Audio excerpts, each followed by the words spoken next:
दो कन्याएं थी छोटी छोटी, बहुत ध्यान से सुनना। एक राजा की बेटी थी और एक ब्राह्मण की बेटी थी। दोनों सखा थी, आपस में मित्र थी। एक बार राजा के यहां पर एक संत का आगमन हुआ, तो संत शालिग्राम भगवान की सेवा कर रहे थे। वो दोनों कन्याएं बैठ करके देख रही थी। दोनों के मन में भाव आया, इस संत जैसे सेवा करते हैं वैसी सेवा हमको भी मिल जाए। तो दोनों संत से कहने लगी, बाबा हमको भी सेवा दे दो, हमको भी ठाकुर जी दे दो।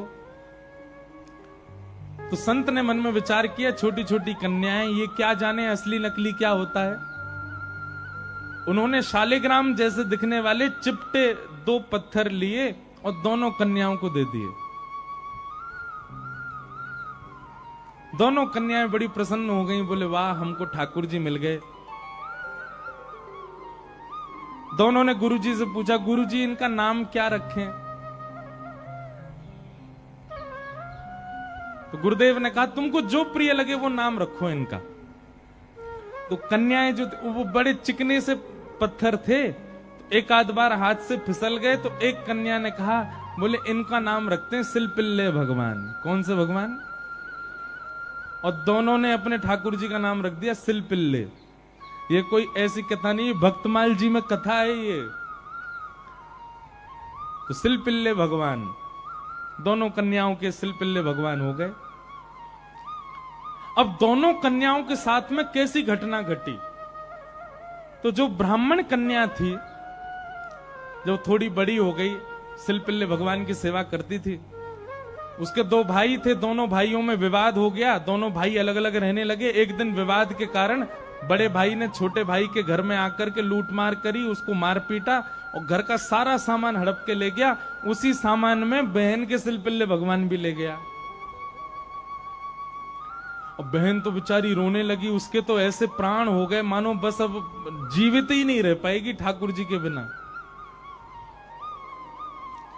रोने लगी, भैया से कहने लगी, भैया बोला पूरा घर लुट गया, उसकी तुझको चिंता नहीं, वो तेरे पत्थर के भगवान खो गए उनके लिए रो रही है। बोले वो पत्थर नहीं है, मेरे प्राण है, मेरे जीवन है, वो नहीं मिले तो मैं प्राण निकल जाएंगे मेरे। बोले जा, किसी और ने थोड़ी लूटा, बड़ा भाई है हमारा, जाके मांग ले, दे दे। तो बहन अपने बड़े भाई के घर गई और बड़े भाई से जाके कहा, भैया कुछ मत दो, सब रख लो अपने पास, पर मेरे सिलपिल्ले भगवान। अब सिलपिल्ले नाम सुनते ही सब हंसने लगे वहां पे। और जितने भी उसके भाई के साथ, वो तो गुंडा प्रवृत्ति का था, उसके साथ में जितने भी लोग सब हंसने लगे। अच्छा क्या नाम तुम्हारे ठाकुर जी का? बोले सिलपिल्ले भगवान। और जोर से हंसे। भैया मेरे भगवान दो। बोले अंदर सारा सामान पड़ा है, तू जाके अपने आप ढूंढ ले ठाकुर जी कहां हैं। अंदर जाने लगी तो एक जो उसके भाई का पूरा गैंग था, उसमें से एक बोला, अगर तेरी इतनी भक्ति है कि तू अपने भगवान के बगैर नहीं रह पा रही, तू यहीं खड़ी खड़ी बुला ले, तेरे ठाकुर जी अपने आप ही निकल के आ जाएं।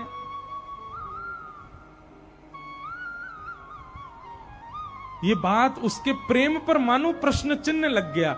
वह भी मन में सोचने लगी, मैं बचपन से सेवा कर रही हूं सिलपिल्ले को, कभी अपने हृदय से दूर नहीं करती, पर आज इसकी बात से मुझको ऐसा लग रहा है कि मैं तो प्रेम करती हूं, पर वो प्रेम करते हैं कि नहीं, आज उसका भी पता चल जाए। और बाहर खड़े खड़े करुण क्रंदन करते हुए, भाव निमग्न होते हुए, नेत्रों से अविरल अश्रुधार गिर रही है।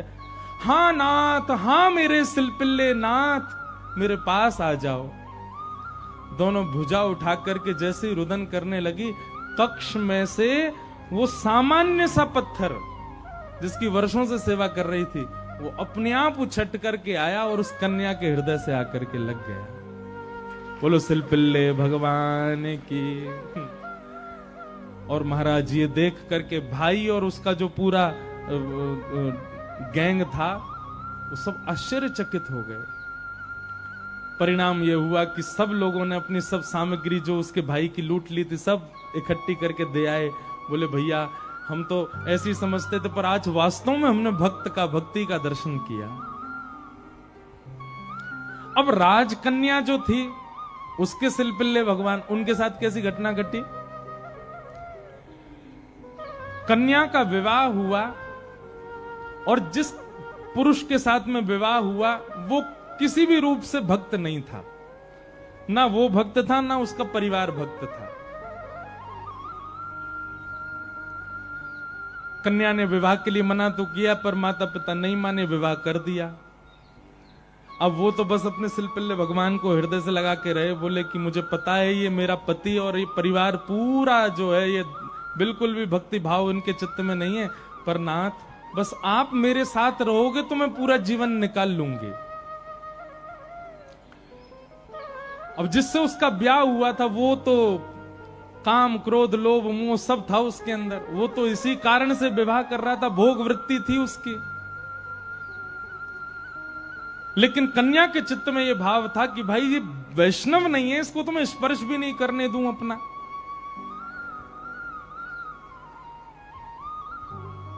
रात्रि में चर्चा कर रहा था पत्नी से, बातें करने लगा, बातें करते करते और उसने कहा ये क्या है तुम्हारे हाथ में? बोले ये मेरे भगवान है, सिलपिल्ले भगवान।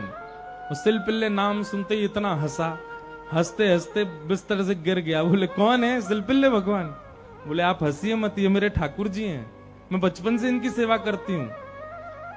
अच्छा ठीक है, रखो इनको अपने पास। लेकिन वो उनको दूर करना चाह रहा था, बार बार लेकर के हटाना चाह रहा था। और वो राजकन्या कस के पकड़े, बोले नहीं आप इनको मुझसे दूर मत करो, ये मेरे प्राण है, ये अगर दूर हुए तो मैं प्राण त्याग दूंगी।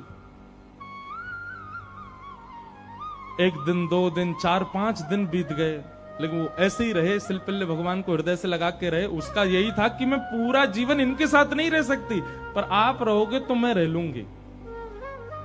एक दिन उस राजकुमार को क्रोध आया और उसने जब हट पूर्वक हाथ हटाए और वो सिलपिल्ले भगवान को खींच करके और बाहर एक सरोवर था, सरोवर में फेंक दिया। जैसे ही सरोवर में फेंका वो राजकन्या वहीं मूर्छित होकर गिर पड़ी।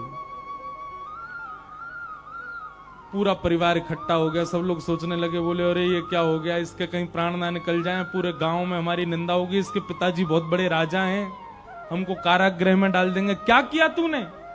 बोले कुछ नहीं, पत्थर लगाए, बैठी रहती थी, मैंने फेंक दिया तो नाटक कर रही है मूर्छा की। खूब प्रयास किया लेकिन होश में नहीं आई।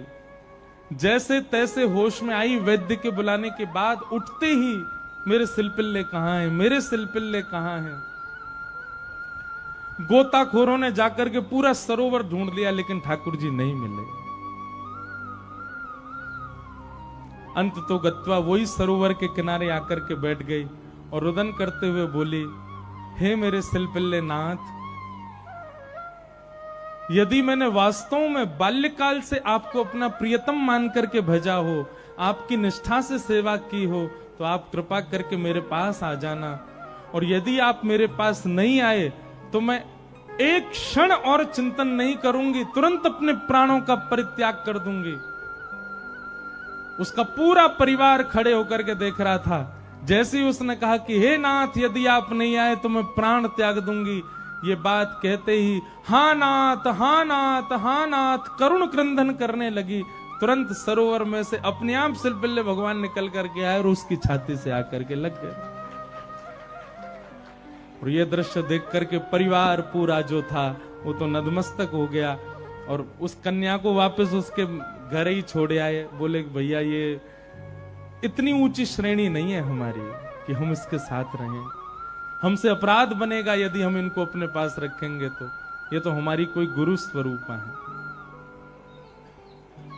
प्रीति, अरे सामान्य से पत्थर को उन्होंने भगवान मान लिया और ठाकुर जी उसमें भाव। जरूरी नहीं है कि धातु प्रधान होता है, जरूरी नहीं है कि कोई वस्तु विशेष। ये बात आप बहुत ध्यान से सुनिएगा। कई लोग भेद मानते हैं, अपने लड्डू गोपाल को सामान्य समझते हैं, वृंदावन बिहारी लाल को विशेष समझते हैं। उनको लगता है मंदिर में जो बिहारी जी बैठे हैं ये विशेष हैं, हमारे संग जो डलिया में डोल रहे हैं ये इतने विशेष नहीं है। क्यों?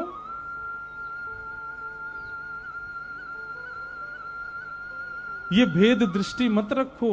वो बिहारी जी जितने श्रेष्ठ हैं उतने ही श्रेष्ठ आपके ठाकुर जी हैं। ये विश्वास प्रगाढ़ रखो अपने ठाकुर जी के प्रति, ये भाव प्रगाढ़ रखो।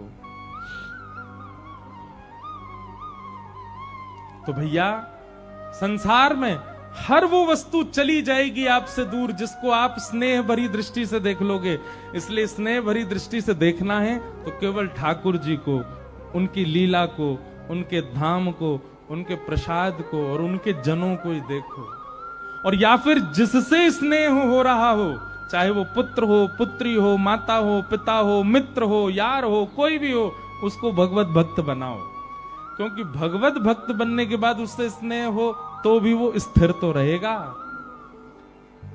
आप वैष्णव हैं और वो संसारी है, तो कोई भी संबंध क्यों ना हो स्थिर नहीं रहेगा, जाएगा। चला चलेति संसारे धर्म एको ही निश्चल। तो लक्ष्मी की बात हो रही है। लक्ष्मी ही रुक्मिणी जी के रूप में आई और उनका विवाह भगवान श्री कृष्ण के साथ हुआ।